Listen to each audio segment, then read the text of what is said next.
Welcome back to another episode of Word Safari. This is going to be the second in a multi-part series on what I call, as you can see, little words with big impact. These little words are prepositions or preverbs, and just a little review from what we talked about in the first episode. If you're not familiar with what a preposition is, they are often little words that introduce a phrase. That phrase often says something about space or time, or somebody's relationship to space or time.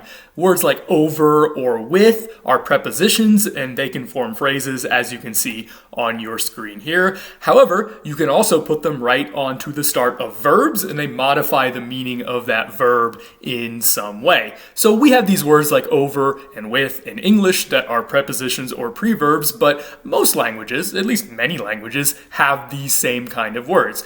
Ancient Latin, ancient Greek also had these words, and since we have borrowed so many words, period, from Greek and Latin, sometimes we've borrowed quite a few words from Greek and Latin that have some of their native preverbs or prepositions attached to them. So if you grasp, the fairly limited number of prepositions and preverbs that they had, that we've borrowed a lot of into the English language, then you will be able to improve your English vocabulary very quickly. That's why I say that these words have big impact. Now, in the last episode, we looked at prepositions or preverbs from Latin that were in a number of semantic spheres, mostly the semantic sphere of from or before, which are kind of connected. We're going to look at two more semantic spheres today. And the first one is just the opposite of from. You go from somewhere, and if you go back, you go to that place. So let's talk about some prepositions and preverbs that are in the semantic sphere of to. What would be some words that fall into that semantic sphere? Obviously, to is one of them. Toward is another one. Onto means you're to it, but you're also on it. It's half on, half to, and that's why we say onto. Going along with that is, of course, on or on top of or in addition to, which has to in it. And if you go to or toward something or somebody with hostile intent, you may be acting against them. So I've chosen to put against into this basket as well. So let's talk about some of these words in Latin and Greek that belong in this semantic sphere, this category of words. The first one I want to talk about is the Latin preposition odd. Now, Latin preposition odd is so important that we actually already had 2 episodes on it. It's been a couple years since I made these episodes, so you might want to go back and look at them. Because I've already made 2 episodes on this, this is sort of just going to be a refresher if you remember those episodes. By the way, I may choose to make whole episodes on some of these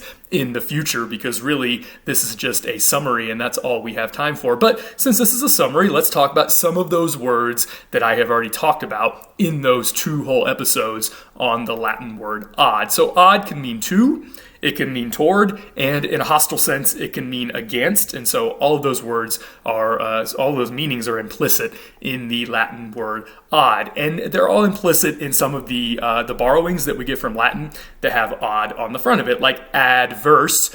The verse part means to turn. It comes from a Latin root that means to turn. Adverse means that things, circumstances are turned against you, and so you are having some difficulties. Our word add, which is a very common word in the English language, actually comes from a Latin word that just means to put onto, and the onto part is the odd part at the beginning, and the second D, believe it or not, is all that's left of the word put that comes from Latin.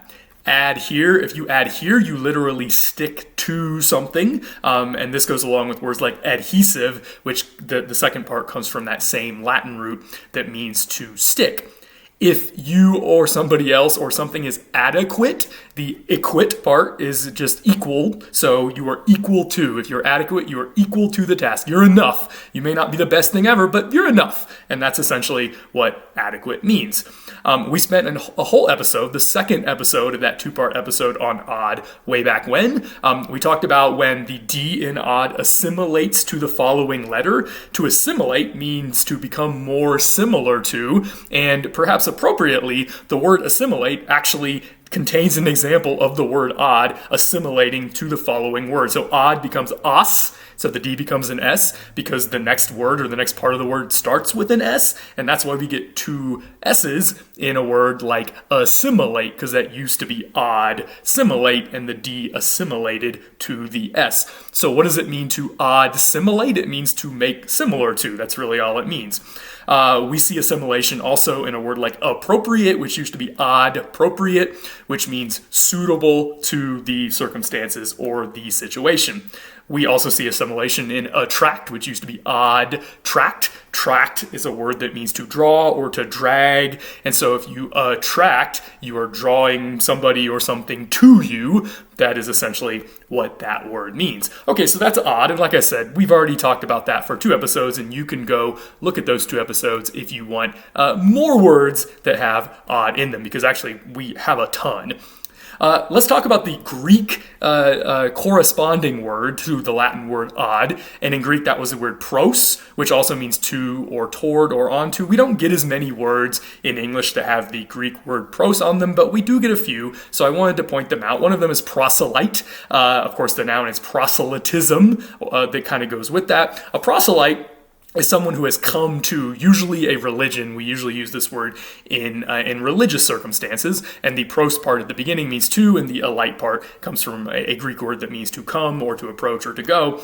A word that probably is more common than that has pros in it, is prosthetic. Again, the pros comes from this Greek word that means to or toward, and then the thet root in Greek means to place, and so a prosthetic is something that is placed onto something else. Oftentimes, of course, we use this for artificial limbs because, as you can see in the picture here, they're placed onto the body, and that's why they are called prosthetics.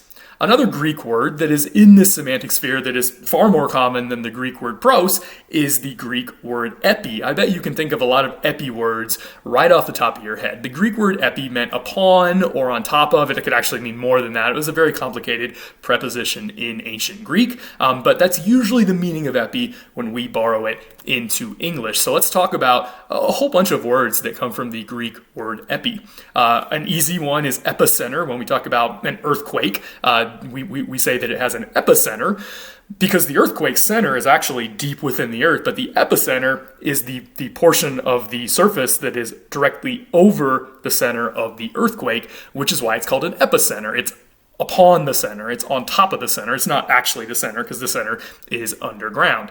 Similarly, your epidermis, hopefully you have some epidermis. If anyone's ever told you your epidermis is showing, it's a good joke to try to pull on people who don't know their Greek roots or their medical terminology. Epidermis is just a part of your skin. It's the part of your skin that everyone can see that means on top of the dermis, because the dermis is the layer of skin that is beneath your epidermis. Makes sense, right? Epilepsy, of course, is a particular condition that subjects people to seizures. That, of course, this condition has existed for thousands and thousands of years. Today we have a medical explanation, but in the ancient world, and surely in many cultures throughout human history, it has been thought that when somebody has a seizure, it's not necessarily because of a medical condition, but because some god or spirit is grabbing onto them and shaking them around. In fact, in ancient Greece, this was called the sacred disease, because it was thought that if a god is messing with you, then I guess you must be holy or sacred. So it was actually kind of a good thing, not always a bad thing.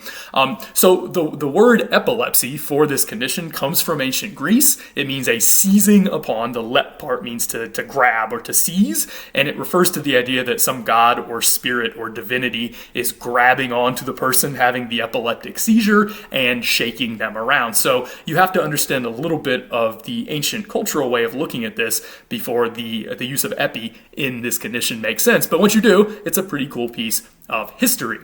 How about an epilogue? Oftentimes we read books and they have an epilogue at the end. Epilogue just means a word on top of the whole rest of the book. So the book is already finished, and then the author says, wait, I want to put one more thing on top of that, and that is the epilogue.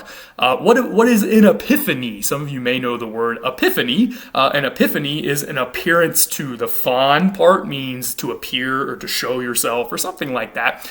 So an epiphany is just the appearance, usually of a god or a deity or a spirit or an angel to somebody. That's essentially what an epiphany is. In a more metaphorical fashion, people might say, I just had an epiphany, which means that some idea sort of just came out of nowhere into your head. It just sort of appeared to you. You don't necessarily know where it came from, but it's some kind of inspiration. Episcopal, kind of keeping with the religious theme here, episcopal is literally a word that comes from Greek that just means overseeing. The epi part means over. The scope part is just like the scope that we have in words like a periscope or something like that. So that scope root in Greek meant to look at or to see. So in ancient Greek, the word episkopos just meant an overseer, somebody who was sort of in charge of things, not like necessarily a king or somebody like that, but somebody who was, just in charge of looking over or looking out for people. That is literally what that word meant. Now, the early Christian community took this generic word in Greek and used it for individuals who would oversee the local Christian communities. The local person in charge was oftentimes called an episkopos. Now, into Old English through Latin borrowed this ancient Greek word episkopos, but it mangled it a little bit. First of all, it chopped off the first syllable e, so the e was gone, and then it kind of ran the rest of it together. So look very closely at the middle two syllables of episcopal. You get piscope, and then try to run it together a bit. I'll give you a couple seconds and see if you can come up with any word that has anything to do with Christians or some particular Christian individual who would oversee a local church. That's right. This is where our word bishop comes from. Bishop is just a mangling of piscope. And if you say it fast enough, you might get to bishop. There was also a sound law in Old English where scuzz became shuz, and that's one of the reasons we say bishop and not biscup. Either way, this comes from that ancient Greek word episkopos. So today there is a denomination within Christianity called the Episcopal Church, which actually just means the church of the bishops or the church that is run by bishops in some way. There's obviously a whole story behind that as well, but all of that has epi in it. So even a word like bishop, which doesn't look like it would have anything to do with the ancient Greek word epi, actually has it hiding there on the front. Still keeping with the religious theme, what about an epistle? What is an epistle? If you've read the Christian New Testament, you know that much of it is made up of these little short letters called epistles, which is an ancient Greek word for letter, essentially. The epi part means to. The stole part comes from a Greek word that means to send. So an epistle is something you send somebody, i.e. a letter or something like that. That's all an epistle really is. And then epitaph. What is an epitaph? Epitaph is literally something written on a tomb. And what do you know? When we go back to ancient Greek, that's exactly what it means. The epi part means on, and the taph part means tomb. So an epitaph is something written on a tomb. It's exactly what you thought it would mean. Finally, epithet. An epithet is a word for some kind of descriptive word for somebody or something. In ancient Greek, this means something placed upon. Of course, the epi is upon, and the thet is to place. That's the same thet as in prosthetic that we saw on the last slide. So as you can see, we have a lot of epi words in English, and this one little word in Greek has given birth to words all over the place in our English language today. Going back to Latin, how about what's another Latin word that kind of falls within this category? Latin contra means against. Remember, we're sort of taking against in the same semantic sphere as to. So I don't need to tell you all the words that have contra in them that come from Latin, because this is one of those words that we have just totally taken over and totally adopted as our own, and everybody knows what it means. Like maybe not everyone knows what epi means until they get it pointed out to them, but I think everybody knows what contra means. All right, so contra means against. We get all kinds of words in English from this. I'm just going to point out a few, like contraception means against conception. If you contradict somebody, you are speaking against them. Contrary actually just goes back to a Latin adjective, contrarius, which means against. So if you're contrary, you're against somebody or something.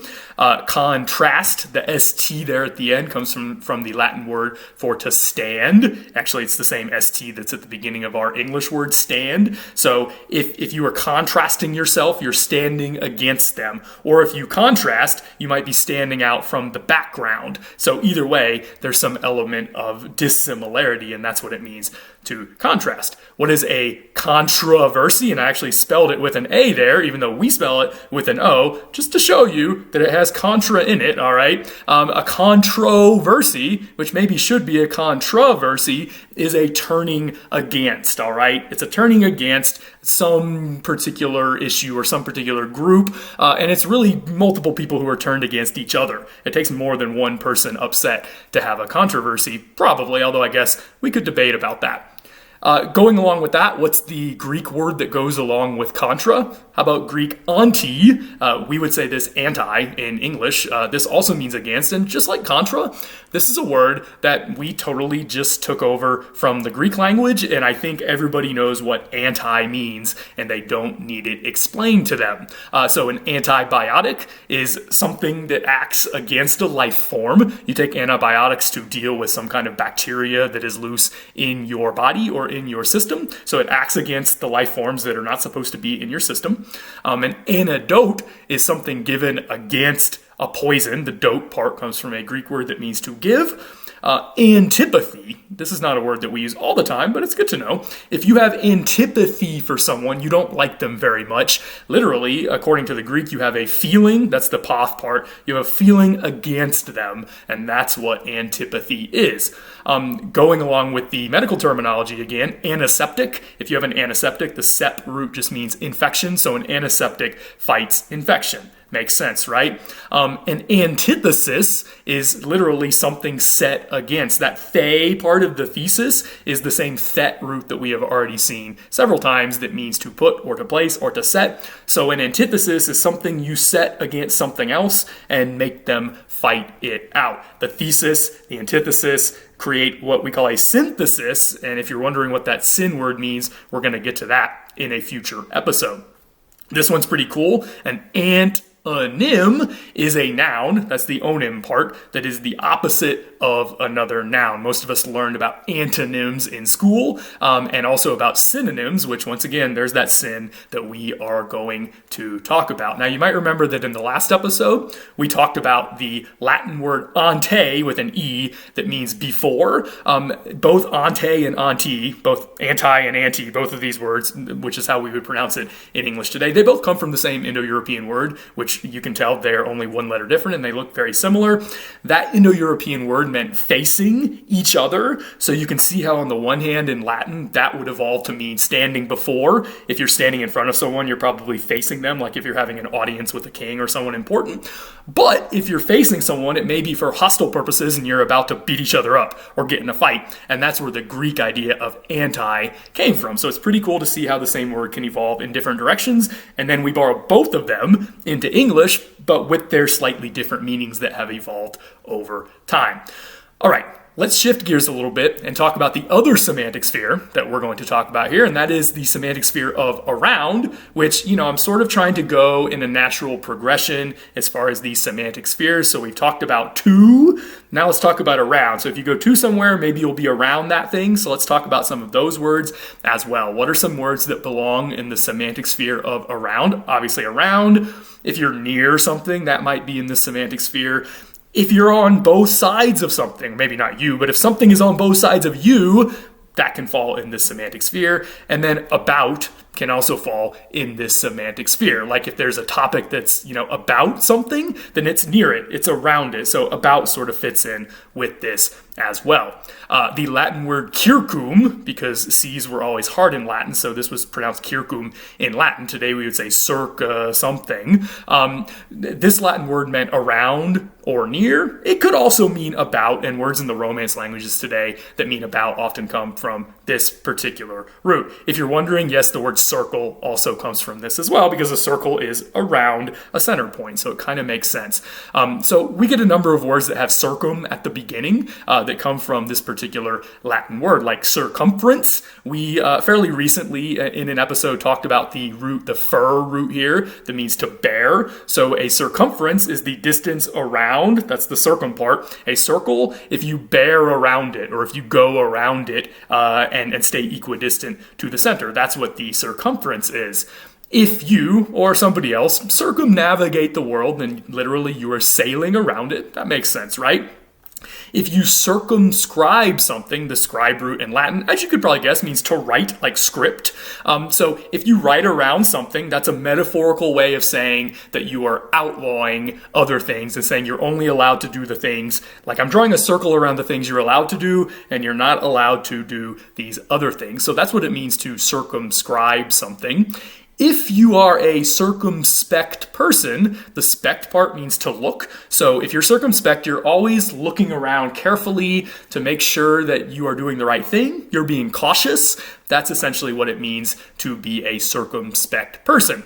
If you have a circumstance, we've had an episode on the sta root, which again means to stand. So a circumstance is just how things stand around you at a given time. If something's circumstantial, it has to do with circumstances, what is going on around you. And then if you circumvent, it literally means to go around. The vent part of that word comes from a Latin root that means to come or to go. And so you're going around something. That's what it means to circumvent it. Like you might circumvent the law. That means to go around it, metaphorically speaking.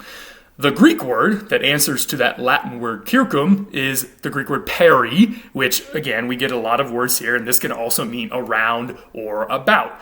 Going back to math takes a lot of these kind of words. The word perimeter means the measure around. That meter word, which is totally where we get our word meter today, comes from the ancient Greek word that means to measure. So the perimeter is the measure around something, anything, the perimeter of your house, whatever. You can do a perimeter of many things, right? Period is a particularly interesting word because this is a very common word and we use it in a number of different walks of life today in the English language, but we actually just got it from ancient Greek. The peri part of period, the first two syllables just come from this peri word in ancient Greek that means around or about, and the ode part means a journey or a path. It's the same ode as in the odometer in your car, which measures the road. It measures how far down the road you've driven in that particular automobile. So that's essentially what a period is. It's a journey around, it's a cycle, it's something where you come back to the same point, and it can also describe what's going on in between. It doesn't just have to describe when you start and end. So we get a lot of different words that have to do with some kind of cycle or journey. Interestingly, I think one of the most interesting ones is the grammatical term, like when you put a period, that little dot at the end of a sentence. That's sort of looking at the sentence as a journey. The sentence is a journey through a particular thought. It has a subject, it has a verb, it may have prepositional phrases, it may have adverbs and adjectives, but then you come to the end of it and it's over and you have completed your journey. And that's actually why that little dot got the name period as a punctuation mark, because you have come to the end of your sentential journey and then you can start another one. Of course, we also use this word in other ways, like a period in history, which is a particular time period that is bracketed by certain things. At least that's originally what the word period meant in that context. Of course, we get words from period as well that have something to do with this, like the adjective periodic means, coming around at regular intervals. Until fairly recently, we had these magazines called periodicals. Yes, I know they still exist, but not as vigorously as they did even 20 or 30 years ago. So a periodical is some kind of publication, magazine, newspaper, whatever, that is released at regular intervals. It has a cycle of publication and then it comes out and then they start publishing it again. This one's very cool. We did a number of episodes on the periodic table fairly recently. Why is the periodic table called the periodic table? Well, if you know the periodic table well, you know that there are certain groups on the periodic table that are called periods. But why are they called periods? They are groups, and basically the whole table divides all of the elements up into different groups that cycle back around, right? So each each column and each row on the periodic table share some characteristics that cycle back around as you go through the periodic table. And that's actually why it's called that. It all goes back to this ancient Greek word peri, which once you see it, it's pretty cool to know about this. What are some other words that come from this Greek word peri? How about peripheral? If something is peripheral, it is located at the periphery, and the periphery is actually cognate with the Latin circumference. It's the edge of something. The periphery is the edge of something, and so if something is peripheral, it is not central. It is just on the edge, and it's maybe not as important. Of course, we also talk about our peripheral vision, which is not at the very center of our vision. This is the center of my vision right now, but I can barely see my hands right now in my peripheral vision because it's out there at the edges of my vision. A couple of bonus words for you that you may not be aware of, but are cool to know. Peripatetic. If you say somebody is peripatetic, what do you mean? Well, the patetic part just comes from an ancient Greek word that means to walk. So if somebody is peripatetic, they are walking around, they are transient, they are going from place to place. And if something is periphrastic, that means to talk around. The phrastic part comes from a Greek word that means to talk or to phrase something. It's the same root word as phrase. So if something is periphrastic, it's using more words than it needs to basically express that particular concept. Okay, just a couple more words here, one Latin, one Greek, that are very close to each other because they are clearly cognate. The Latin word ambi doesn't just mean near or around, but it means like on both sides of. So it's a very specific word, and we use it in very specific ways as we have borrowed it into English. So if you are ambidextrous, that we use this word to mean that you can do things well with both of your hands. You're not just right-handed or left-handed. So in Latin, this phrase, and they had this phrase, they used it, comes from a phrase that means you're right-handed on both sides. The word dexter in Latin meant right-handed. As it turns out, the word sinister in Latin meant left-handed. There were some cultural connotations with this, that right-handed is normal and left-handed is bad or evil or dangerous, which is why we get the word sinister from the Latin word for left hand. So when they wanted to say that you can do things with both of your hands, they would say you have two right hands. That's literally how they talked about that, and that's where we get the word ambidextrous from. Of course, we can just say dexterity, which means skill, with any hand, but that totally comes from the Latin word for right hand, not left hand. If something is ambient, it is all around you, and going with that, the ambiance, which comes through French, which is why we pronounce it ambiance, like it's a French word, because it is the feeling around you in a particular room or whatever. That's the ambiance of something. Notice that again, these words mean around in multiple directions or on both sides of you. It means that something is surrounding you or going in different directions, like we see with this word, ambiguous. If something is ambiguous, the second part of that comes from a Latin word to lead or to drive. And so if something is ambiguous, it goes in different directions and you're not really sure which way you should follow it or which way it wants you to follow it. That's what it means for something to be ambiguous or for something to have ambiguity. Ambition is an interesting one, and this is another one where you have to know a little bit about the culture of the ancient world to understand how this word got to mean what it does. So obviously, ambition, ambitious, these words have something to do with trying to get ahead. How do they have anything to do with around or on both sides of? Well, the second part, and it's actually hiding in there, it's pretty hard to see, but the second part of that word means to go. So this Latin word meant to go around. So ambition is the process of going around. The way I put it here is going around to get ahead. What that meant is in the times of the Roman Republic, just like today, if you're a politician and you were trying to get elected, you need to go around. You don't just want to sit at home and do nothing and make no appearances. You need to go around. You need to get out there. You need to talk to people. You need to set your case. You need to encourage them to vote for you. And you need to get your constituencies out there. That's essentially what ambition literally is. We sort of took the process of campaigning, which is what that word originally meant, and applied it to bigger things like the state, the feeling in your heart or the attitude of wanting to get ahead. Already in Roman times, this was not necessarily considered a good thing, and you could be charged with ambitio by your rivals or your foes. Okay, another word with ambi in it is the word ambivalent, which of course comes from the Latin ambi, plus a root that means to have value. It's the same root as value. So you value different things, you want different things if you are ambivalent about something, and that is of course how we use that word.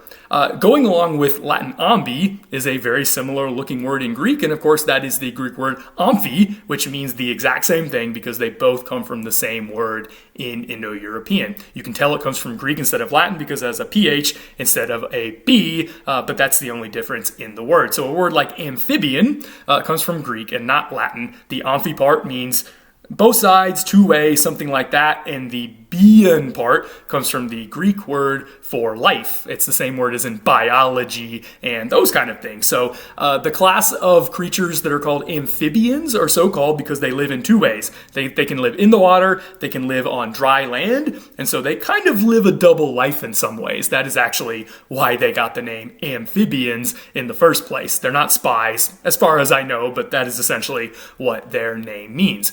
What is an amphitheater?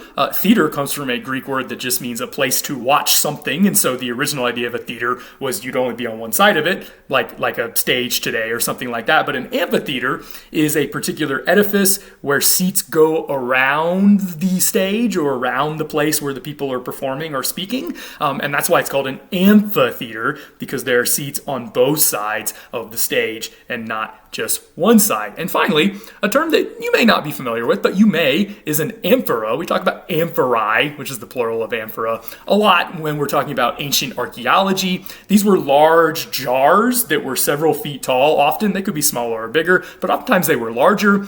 These would be jars that would have a pointed bottom and a little seal at the top that you could seal something in. And this was the most common way to store and to transport things like wine, which was a very big product in the ancient world. You could also store olive oil and other commodities in amphorae, and we find them in ancient shipwrecks all the time because this was part of the commercial activity in the ancient Mediterranean world. An amphora was simply a jar with handles on both sides. It's actually an amphora, if you remember this for root that we've talked about, that means to carry. You carry it on both sides because there's a handle on either side of the jar, and that is what an amphora is.